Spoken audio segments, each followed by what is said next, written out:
대세보다 진리를 선택합시다라는 제목으로 말씀을 드립니다. 코로나가 굉장히 심해진 것 같더라고요. 그래서 오늘 어젠가요? 36,000명을 돌파했고 오늘 4만 명을 돌파한다는 그런 얘기들 제가 보았습니다. 다들 조심하시길 바라고요. 근데 요즘 보니까 코로나 부족이라는 말이 생겼어요. 이 어떤 부족을 갖고 다니면 이제 코로나를 걸리지 않는다라는 건데, 제가 한번 인터넷에서 다운을 받아봤습니다. 한번 보시기 바랍니다. 뭐라고 되어 있느냐면, 보면은 코로나 접근 금지 이래가지고 저거를 이제 철학관에서 돈을 주고 사면은 저거를 몸에다가 지니고 다니면은 코로나 걸리지 않는다. 그래서 저게 굉장히 인기가 많다는 얘기를 제가 들었습니다. 내놓으시기 바랍니다. 보기만 해도 좀 그렇네요. 그런데 어떤 분도 그런 분을 얘기하십니다. 믿는 사람들도 그런 얘기를 하시더라고요. 이게 십자가 목걸이를 이렇게 들고 다니면 좀 괜찮지 않겠느냐. 그런 분도 있고, 어떤 분은 하나님 말씀을 이렇게 호주머니에다가 넣어 다니는 분들도 제가 본 적이 있습니다. 물론 안 갖고 다니는 것보다 갖고 다니는 것이 훨씬 낫지 않습니까? 근데 요즘 우리가 정확하게 알아야 됩니다. 혼합주의라는 말을 많이 쓰거든요. 혼합주의.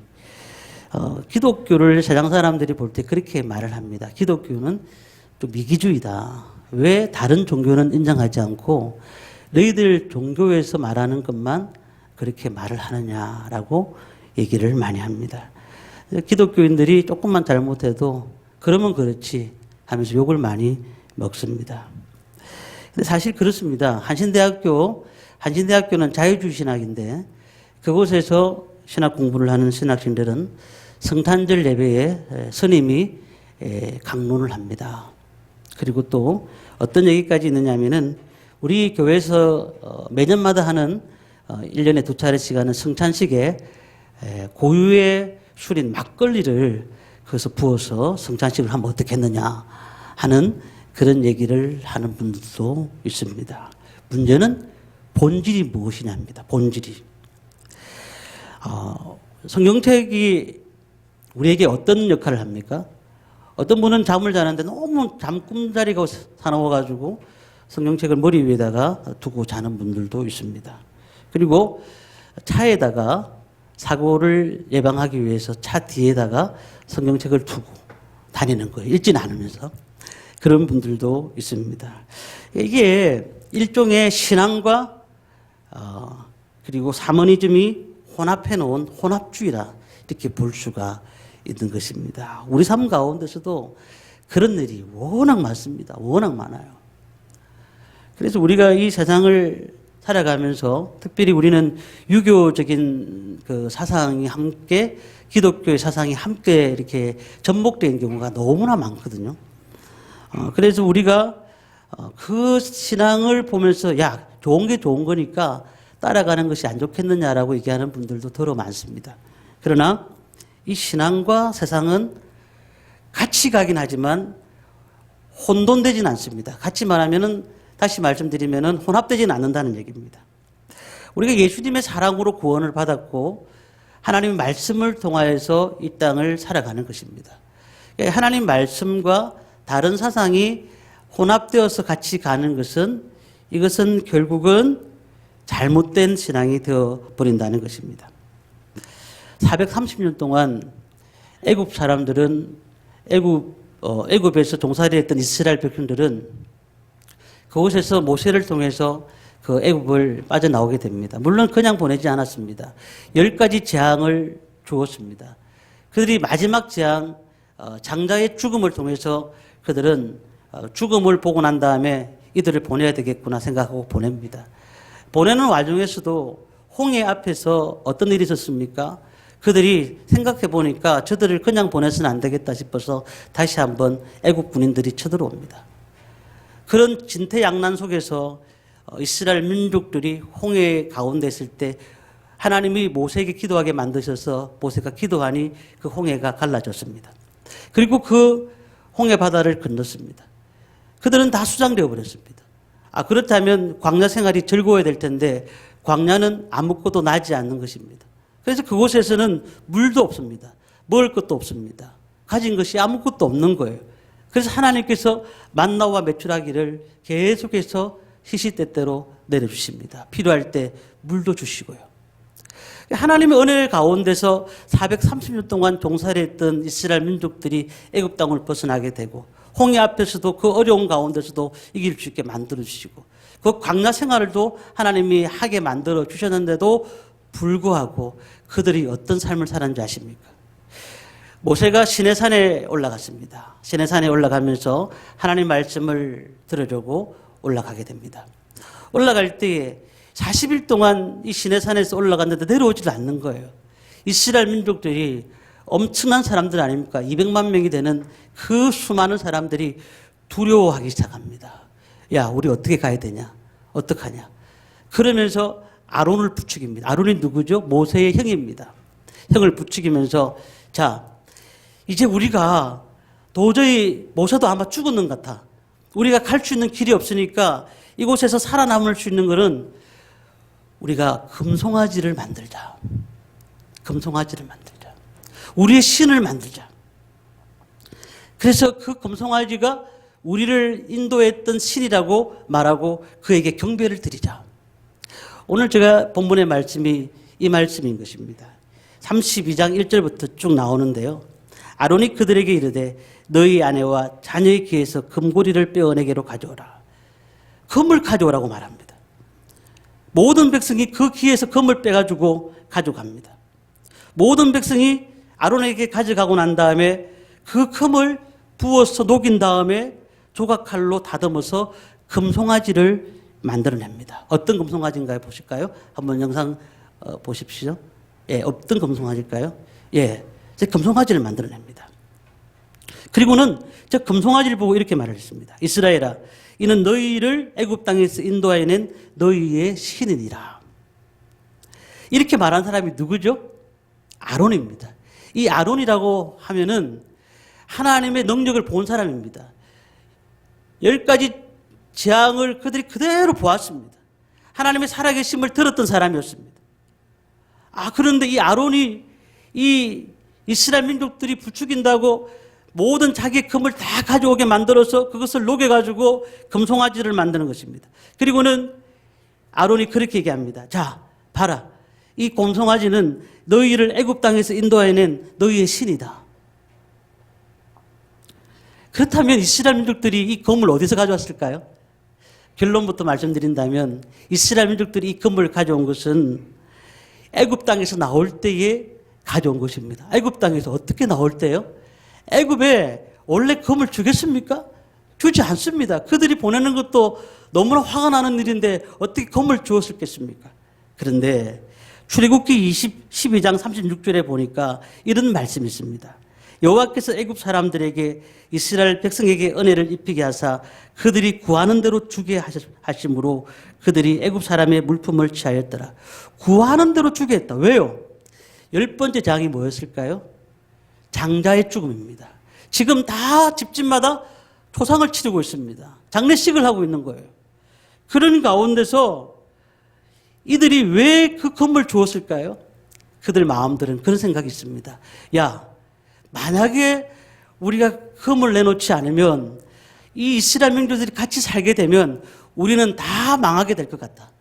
그러니까 이제부터 우리 가진 모든 것을 다 주어서 그들을 보내버리자.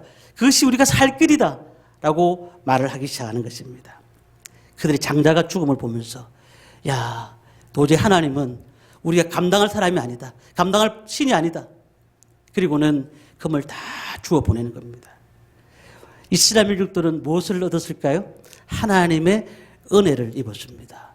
하나님께서 나올 때에 그들이 강제로 빼앗은 것이 아니고 주어서 보내게 해라. 그래서 받아가지고 나온 것입니다.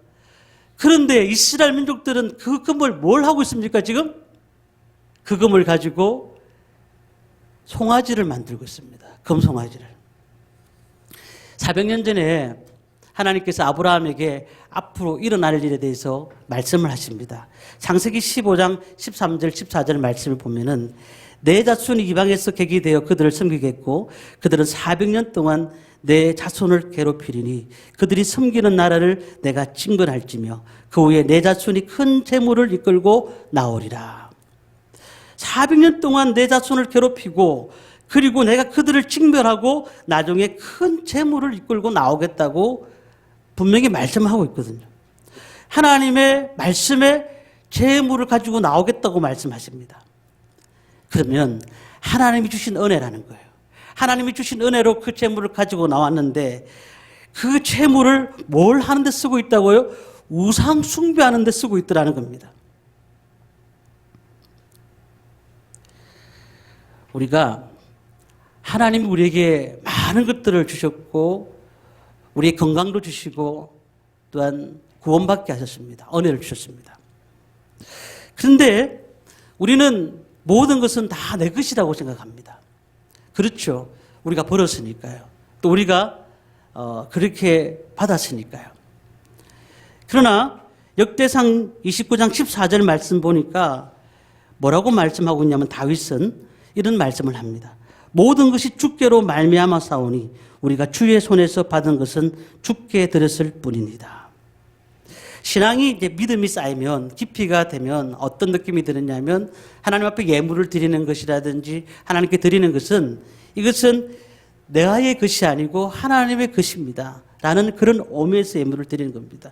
바꾸어 얘기하면 우리는 청지기의 삶을 사는 것입니다. 우리가 하나님이 주셨기 때문에 이것을 받아 누리는 겁니다. 그래서 모든 인생에 사는 것은 나를 위해서 사는 것이 아니고 남을 위해서 살고 주를 위해서 사는 것이 우리가 보람 있게 사는 것이고 하나님 나라의 확장을 위해서 사는 것입니다.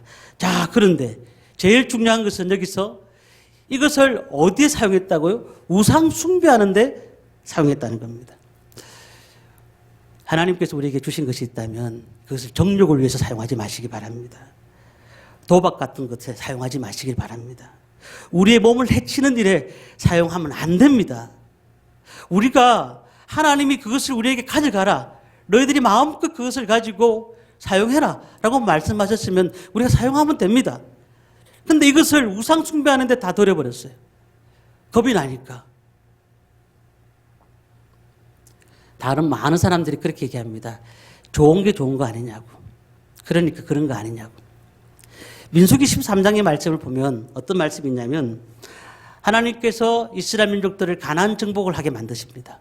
근데 가나안 땅 앞에 딱 들어왔을 때 이스라엘 민족들에게 저 가나안 땅을 정탐할 일꾼들을 12명을 선발하게 만듭니다. 그리고는 그 12명에게 가나안 땅을 정탐하고 오너라. 그리고는 40일 동안 그 곳곳을 다니면서 그 땅이 어떤 땅인가를 정탐하기 시작합니다. 정탐꾼들이 다 40일 동안 보고 와서 내용은 이런 겁니다. 야, 정말 젖과 꿀이 흐르는 땅입니다. 너무 멋있는 땅입니다. 그리고 그 땅은 거주민들이 굉장히 큰 민족들입니다. 이것은 다 12명이 똑같았습니다. 그런데 두 분류가 생기기 시작했습니다. 그것은 어떤 10명의 장군들은 그 땅을 보고 난 다음에 우리는 그 땅을 칠 수가 없습니다. 우리는 메뚜기 같습니다. 라고 말을 했습니다. 그런데 이 여호수아와 갈렙은 그 땅을 보고 와서 뭐라고 말했느냐면 그 땅은 아주 큰 땅이고 좋은 땅임에도 불구하고 우리가 힘이 없는 것은 사실이지만 하나님이 우리와 함께 하심으로 그들은 우리의 밥입니다. 라고 말을 했다는 거예요. 어떻게 보느냐에 따라서 시각이 달라지고 어떻게 보느냐에 따라서 생각이 달라지는 것입니다. 이 정탐꾼들의 평가와 생각은 결국 긍정적인 메시지냐 부정적인 메시지냐에 따라서 달라지는 것입니다. 그 땅에 들어가지 못하는 것은 당연한 것입니다. 우리는 그 땅을 밟아보지도 못할 것입니다. 패배할 것입니다. 라고 얘기할 겁니다. 그러나 우리에게는 하나님이 계십니다.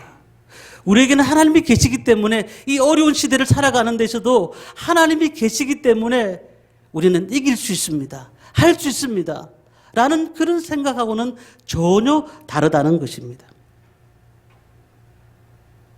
광야에서 살 때에 만나와 메추라기가 계속 내려지고 그리고 물이 솟아오르면서 먹을 물을 하나님이 주셨는데 불구하고 그 만나와 메추라기가 계속 내려질 때 하늘에서 원래 이렇게 내려지는 것이구나 하고 무감각한 이스라엘 민족들. 그러나 광야 생활이 끝난 다음에 가나안 땅은 그런 만나와 메추라기가 내려지지 않았다는 사실입니다. 그들은 이렇게 하나님이 은혜를 주셨는데도 불구하고 우리는 메뚜기 같다. 메뚜기는 독도 없고 아이들이 가지고 노는 곤충이 제일 아무나 가지고 놀 수 있는 그런 곤충 아니겠습니까? 나는 메뚜기 같다. 나는 아무것도 할 수 없다라고 생각했던 겁니다. 우리가 예수를 믿고 하나님의 자녀가 되었다는 것은 무엇을 의미하는 줄 아십니까? 하나님의 자녀가 되었다는 것은 하나님의 권세를 받았다는 것입니다. 우리가 왜 예수를 믿는 사람들이 힘이 없이 살아가느냐? 하나님의 능력을 믿지 못하기 때문에 그런 거라는 겁니다. 하나님 우리에게 주셨던 은혜가 얼마나 큰데 그 하나님의 은혜를 우리는 감당하지 못할 은혜를 받았음에도 불구하고 세상을 살아가는데 우리는요, 하나님 메뚜기 같아요. 우리는 아무것도 할 수가 없습니다. 우리는 분명히 이 세상에서 패할 것 같습니다. 이 코로나 시국에서 우리가 할 수 있는 건 아무것도 없습니다. 라고 말하는 사람과 같은 것입니다.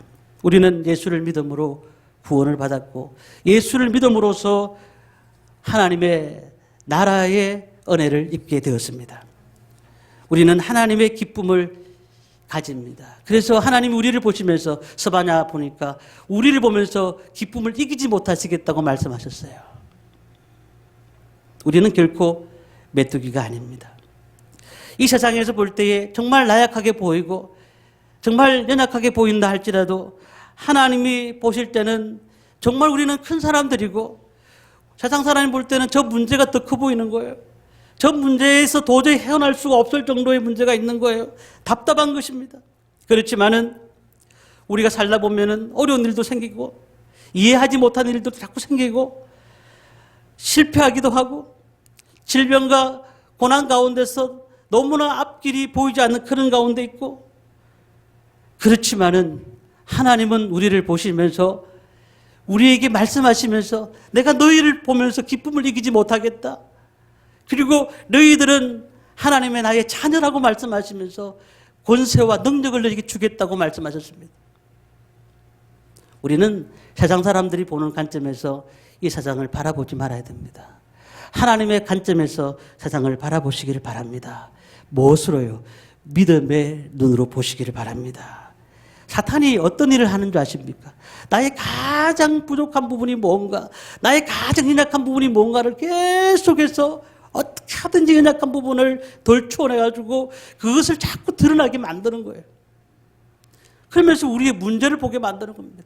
하나님을 보게 만드는 것이 아니고. 풍랑을 걸어가시는 예수님을 보았던 베드로가 예수님만 바라보고 걸었을 때는 그 물을 걸을 수가 있었지만은 갑자기 파도를 바라보고 난 다음에는 그가 물에 빠져버렸습니다.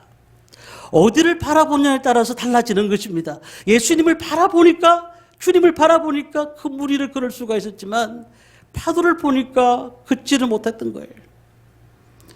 현실을 바라보면서 내가 10년 뒤에 살 수는 있을까? 10년 뒤에, 20년 뒤에 내가 어떻게 살고 있을까?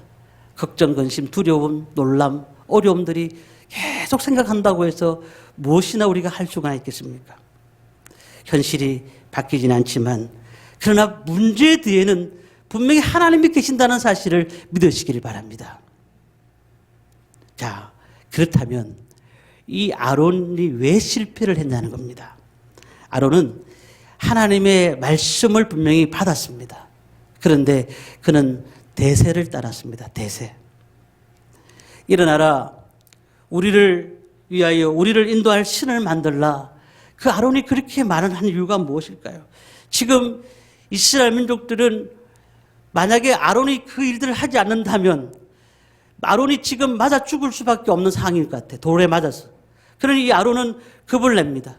그리고는 이 금송아지를 만들기 시작하는 것입니다. 아론이 이르되 내 주여 노하지 마소서. 이 백성의 악함을 당신이 아나이다. 모세가 내려왔을 때 이 아론이 그렇게 자신이 부족하긴 했지만 그러나 이 백성의 악함 때문에 이렇게 된 것이라고 얘기를 했습니다. 우리가 이 세상을 살아가는데 다수의 의견이 중요합니다.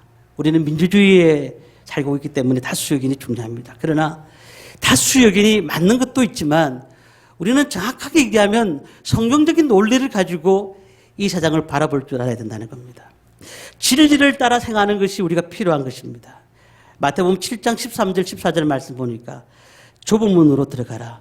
멸망으로 인도하는 문은 크고 그 길이 넓어 그리로 들어가는 자가 많고 생명으로 인도하는 문은 좁고 길이 협착하여 찾는 자가 적음이라. 예수님께서 산상수훈의 마지막에서 말씀을 하실 때에 자, 너희들은 생명의 문과 사망의 문, 좁은 문과 넓은 길이 있는데 어디로 선택할 것인가? 빨리 선택을 하라고 예수님이 말씀하셨다는 겁니다. 힘든 일을 만났습니다. 이스라엘 민족들이. 그러면 그들이 맨 먼저 한 일이 뭐였을까요? 애굽으로 돌아가자. 빨리 돌아가자. 애굽으로 가는 게 더 낫더라 라고 그들은 얘기를 했습니다. 왜요? 그들이 웅성웅성하면서 다수의 세력들이 우리는 여기서 물도 마시지 못하고 먹을 것도 있지 못하고 고기도 먹지 못하는데 그냥 종살이 하더라도 애굽에 가는 것이 훨씬 낫더라 라고 얘기하는 그들의 다수의 의견들이 그 마음을 지배했던 것입니다. 많은 사람들이 진리가 무엇인지 그 다음에 하나님이 무슨 말씀을 하시는지 잘 모릅니다. 그러다 보니까 동성애라는 얘기가 나왔을 때 많은 사람들이 예수 믿는 사람들 진리 안에 사는 사람들은 그렇구나 하나님 말씀이 그렇구나 라고 생각하는데 그걸 모르는 분들은 아니 예수 믿는 사람 너무 이기적이다. 아니 자기들의 소수 의견도 존중해 줘야지. 저들이 그렇게 자기들의 어떤 취향이 그런 건데 저걸 우리가 동성애를 반대한다고 해서 안 하는 것도 아닌데 왜 그러냐라고 얘기합니다. 근데 이것은 성경으로 볼 때 창조 질서의 문제인 겁니다. 하나님이 남자와 여자를 창조하시고 그리고 남자와 여자를 창조하신 후에 가정을 만들어 주신 거예요. 이런 모든 성경의 원리가 위배되니까 반대하는 것입니다. 반대하는 것입니다. 그렇다고 해서 동성애자들을 혐오하거나 그들을 싫어하거나 그들이 교회 오지 못하게 하거나 이렇게 하지 않습니다. 그들이 잘못된 것을 바로 잡아주는 것이죠. 차별금지법이 만들어져 가지고 얼마나 많은 일들이 일어나고 있습니까? 이번에 설에 고향으로 다녀가셨는지 모르겠습니다만은 가족들끼리 만났습니다. 믿는 가정에는 그런 일이 별로 없지만은 제사를 지내는 것도 마찬가지입니다. 좋은 게 좋다고 뭐 절 한번 한다고 해서 뭐가 달라지느냐고 그렇게 생각합니다. 그런데 성경에는 뭐라고 되어 있습니까? 죽은 사람에게 절하는 것은 죄라고 고린도전서 10장 20절에 말씀합니다. 무릇 이방인의 제사하는 것은 귀신에게 하는 것이요 하나님께 제사하는 것이 아니니 너희가 귀신과 교제하는 자가 되기를 원하지 아니하노라. 말씀하고 있기 때문에 우리가 그 말씀을 따르기 때문에 절하지 않는 것입니다. 다시 말하면 우리가 아론의 말이 맞다 할지라도 사람들이 볼 때 아론이 볼 때 그 사람들의 말이 맞다 할지라도 그러나 하나님의 말씀이 아니라고 하면 그는 분명히 자기가 돌을 맞아 죽을지라도 그것을 반대할 줄 알아야 되는 것입니다. 분위기를 따라가다 보니까 그렇습니다. 뭐 우리 기독교도 변해야 되지 않겠습니까? 세상의 분위기로 바꿔갑시다라고 얘기를 합니다. 그러나 결론적으로는 세상이 아무리 변할지라도 하나님의 말씀은 변하지 않는다는 사실을 믿으시길 바랍니다. 이 아론이 그 앞에 제단을 쌓았습니다. 5절에 보니까. 근데 그 제단이 기쁨으로 쌓았겠습니까? 얼마나 불안하면서 쌓았겠습니까? 얼마나 초조하면서 쌓았겠습니까? 두려운 마음으로 쌓았겠습니까? 왜냐하면 40일 전에 하나님 말씀이 뭐라고 되어 있죠? 나 외에는 다른 신들을 내게 두지 말라. 너를 위하여 어떤 형상도 만들지 말며 라고 말씀하셨기 때문입니다. 말씀을 들었던 그가 지금 형상을 만들고 이스라엘 민족들이 그곳에다가 절을 하도록 만들고 있더라는 것입니다. 신앙생활은 분위기대로 하는 것이 아니고 신앙생활은 진리 안에서 하는 것입니다. 믿음 안에서 하는 것입니다. 말씀을 마치겠습니다. 많은 사람들이 기독교가 변해야 된다고 말을 합니다. 그렇습니다. 종교개혁이 벌써 500년이 넘었습니다.